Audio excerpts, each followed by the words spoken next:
Hello friend, स्वागत है आप सभी का ज्ञानदीप सक्सेस पॉइंट की यूट्यूब चैनल पर।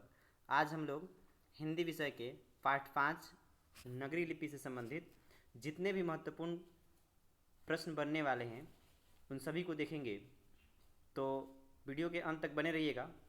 इस चैप्टर से जितने भी ऑब्जेक्टिव क्वेश्चन बनेंगे उन सबको हम लोग इस वीडियो में देखने वाले हैं और सारे प्रश्न महत्वपूर्ण हैं, इसलिए वीडियो को पूरा देखिएगा। चलिए बिना देरी किए शुरुआत करते हैं। पहला प्रश्न है, धारा नगरी का कौन सा शासक अपने विद्यानुराग के लिए इतिहास में प्रसिद्ध है? इसका जो सही जवाब होगा ऑप्शन नंबर सी, परमार शासक भोज। ठीक है, नेक्स्ट प्रश्न की ओर बढ़ते हैं। नेक्स्ट जो प्रश्न है हमारा वह आपका है, वाराणसी के पास दारिस नामक सोने के सिक्के से भरा घड़ा किसे मिला था? इसका जो सही जवाब होगा ऑप्शन नंबर सी होगा, वारेन हेस्टिंग को मिला था। ठीक है, नेक्स्ट प्रश्न को देखते हैं हम लोग। नेक्स्ट प्रश्न जो है आपका, प्रत्न मानव का अर्थ क्या है? प्रत्न मानव का अर्थ क्या है? तो इसका जो सही जवाब होगा ऑप्शन नंबर डी, प्राचीन मानव। ठीक है, नेक्स्ट प्रश्न जो हमारा है, मराठी नेपाली नेवारी भाषाओं की लिपि क्या है? मराठी नेपाली और नेवारी भाषाओं की लिपि क्या है? तो इसका जो सही जवाब होगा ऑप्शन नंबर आपका होगा डी, अर्थात देवनागरी लिपि है। ठीक है, अगर बात किया जाए हिंदी की, तो हिंदी भी किस में आता है? तो आपका देवनागरी लिपि में आता है। ठीक है, नेक्स्ट प्रश्न को देखते हैं। नेक्स्ट जो हमारा क्वेश्चन है, नगरी लिपि शीर्षक पाठ कहाँ से लिया गया है? नगरी लिपि शीर्षक पाठ कहाँ से लिया गया है? तो इसका जो सही जवाब होगा ऑप्शन नंबर ए होगा, भारतीय लिपियों की कहानियों से लिया गया है। ठीक है, किससे लिया गया है? भारतीय लिपियों की कहानियों से लिया गया है। नेक्स्ट जो क्वेश्चन है आपका, नगरी लिपि के आरंभिक लेख हमें कहाँ से मिलते हैं? नगरी लिपि के आरंभिक लेख हमें कहाँ से मिलते हैं? तो इसका जो सही जवाब होगा ऑप्शन नंबर सी, दक्षिण भारत से मिलते हैं। ठीक है, नेक्स्ट प्रश्न है आपका, भारत इतिहास और संस्कृति नामक पुस्तक किन की रचना है? इसका जो सही जवाब होगा ऑप्शन नंबर ए, गुणाकर मूल्य की। ठीक है, नेक्स्ट प्रश्न है, सूर्य नामक पुस्तक किन की रचना है? सूर्य नामक पुस्तक किन की रचना है? इसका जो सही जवाब होगा गुणाकर मूल्य की। नेक्स्ट प्रश्न है, किस शासक का लेख नंदी नागरी में नहीं है? किस शासक का लेख नंदी नागरी में नहीं है? तो इसका जो सही जवाब होगा ऑप्शन नंबर सभी, अर्थात मेवाड़ के गुहिल, सांभर अजमेर के चौहान और कनौज के गढ़वाल। ठीक है, नेक्स्ट प्रश्न है, देवनागरी लिपि में कौन भाषा नहीं लिखी जाती है?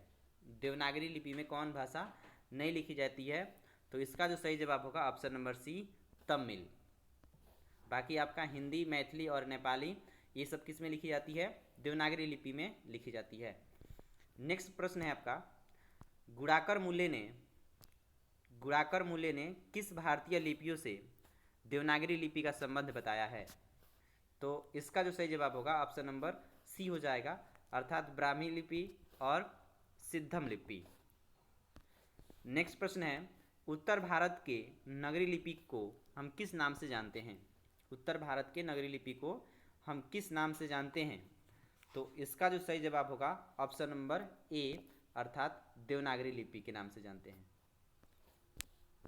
नेक्स्ट प्रश्न है, महमूद गजनवी द्वारा चलाया गया सिक्का किस लिपि में लिखा गया है?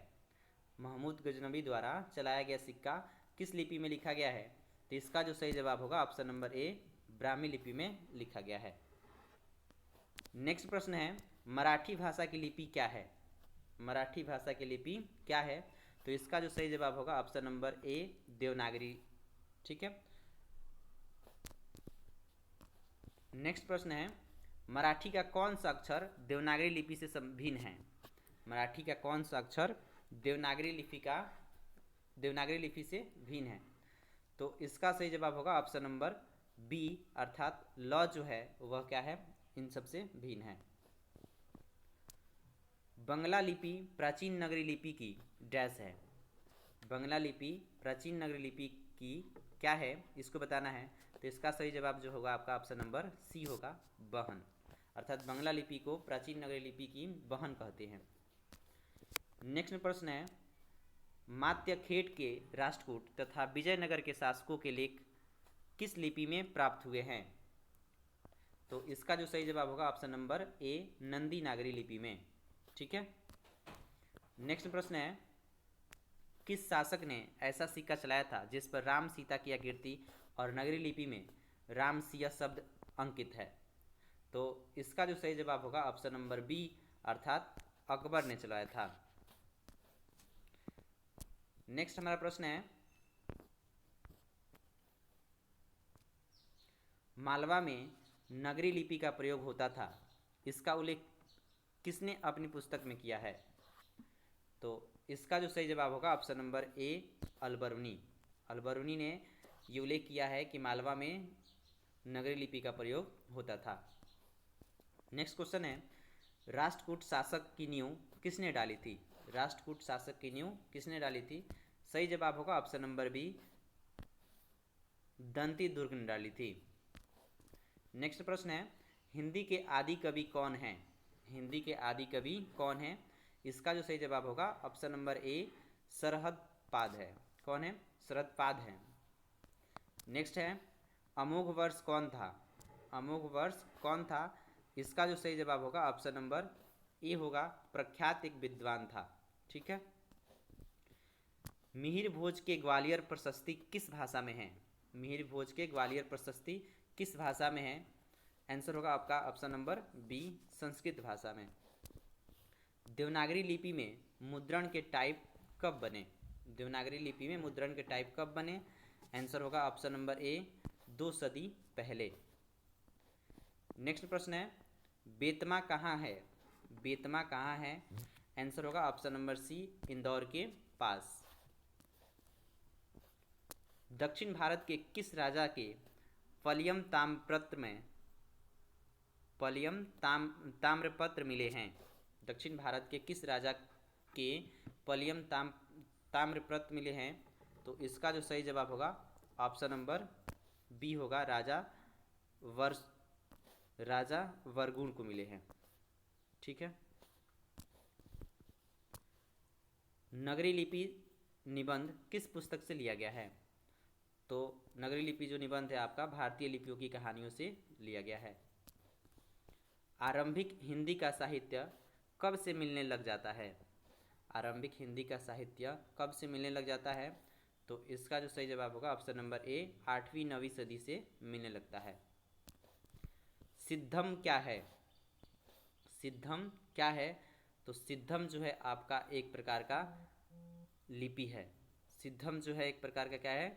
लिपि है। नेवारी भाषाएं किस लिपि में लिखी जाती है? नेवारी भाषाएं किस लिपि में लिखी जाती है? तो इसका जो सही जवाब होगा ऑप्शन नंबर ए, देवनागरी लिपि में लिखी जाती है। श्रवण बेलगोला स्थान का संबंध है। श्रवण बेलगोला स्थान का संबंध है तो किससे संबंधित है? यह तो जैन धर्म से संबंधित है। गणित सागर संग्रह की रचना किसने की? गणित सार संग्रह की रचना किसने की? तो इसका जो सही जवाब होगा ऑप्शन नंबर डी, अमोघ वर्ष ने की थी। ठीक है। दोहा कोश किसकी रचना है? दोहा कोश किसकी रचना है? तो इसका जो सही जवाब होगा सरहद पाद की रचना है। ठीक है। किनकी रचना है? सरहद पाद की रचना है। नगरी लिपि कब एक सर्वदेशिक लिपि थी? नगरी लिपि कब एक सर्वदेशिक लिपि थी? इसका जो सही जवाब होगा ऑप्शन नंबर सी, 8वीं से 11वीं सदी में। गुप्तों की राजधानी को क्या कहा जाता होगा? गुप्तों की राजधानी को क्या कहा जाता होगा? तो इसका जो सही जवाब होगा ऑप्शन नंबर डी, देवनगर कहा जाता होगा। इस्लामी शासक का आरंभ काल है। इस्लामिक शासक का आरंभ काल है। इसका सही जवाब होगा ऑप्शन नंबर ए, 12वीं सदी से। गुणाकर मूले ने मिडिरन स्तर तक की पढ़ाई किस भाषा में की थी? तो इसका जो सही जवाब होगा ऑप्शन नंबर ए मराठी भाषा में की थी।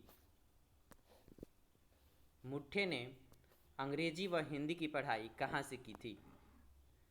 तो इसका जो सही जवाब होगा ऑप्शन नंबर सी अर्थात वर्धा से की थी। कहाँ से की थी? वर्धा से की थी। नेपाली भाषा किस लिपि में लिखी जाती है? तो पीछे ही हम लोग देख चुके हैं। इस प्रश्न का सही जवाब होगा ऑप्शन नंबर डी देवनागरी लिपि में। नेक्स्ट प्रश्न है आपका,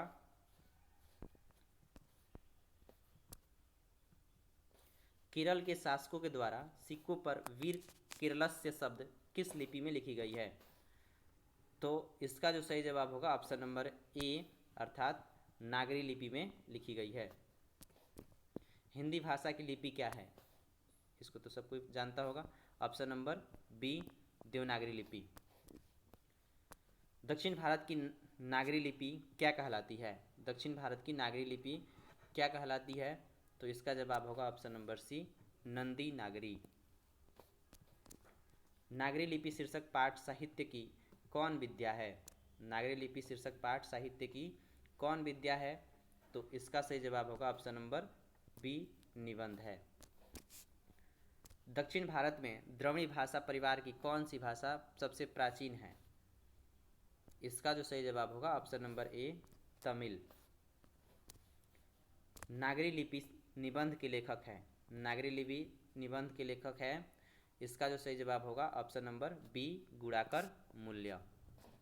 ठीक है। भारतीय लिपियों की कहानी पुस्तक के रचयिता कौन है? भारतीय लिपियों की कहानी पुस्तक के रचयिता कौन है? इसका जो सही जवाब होगा ऑप्शन नंबर डी गुणाकर मूल्य। ईसा की 14वीं-15वीं सदी के विजयनगर के शासकों ने अपने की लिपि को कहा। इसका जो सही जवाब होगा ऑप्शन नंबर आपका ए अर्थात नंदी नगरी कहा। 12वीं सदी के केरल के शासकों के सिक्कों पर वीर केरलस्य जैसे डैश में अंकित हैं। तो इसको भी हम लोग, इसका जो सही जवाब होगा ऑप्शन नंबर डी हो जाएगा अर्थात देवनागरी। नेक्स्ट प्रश्न है आपका, हिंदी तथा इसकी विविध बोलियां किस लिपि में लिखी जाती है? तो इसका जो सही जवाब होगा ऑप्शन नंबर सी देवनागरी लिपि में। विजयनगर के शासकों के लेख किस लिपि में हैं? विजयनगर के शासकों के लेख किस लिपि में हैं? तो नंदी नागरी लिपि में है। परमार शासक भोज कहाँ के रहने वाले थे? तो परमार शासक भोज जो थे आपके धारा नगरी के रहने वाले थे। हिंदी लिखी जाती है, ये रिपीटेड क्वेश्चन है, किस में लिखी जाती है? आपकी देवनागरी लिपि में। बेतमा दान पत्र किस समय का है? तो इसका जो सही जवाब होगा ऑप्शन नंबर आपका बी अर्थात 1020 ईस्वी में है। आपका आज का प्रश्न यहीं तक था। वीडियो के अंत तक बने रहने के लिए बहुत बहुत धन्यवाद।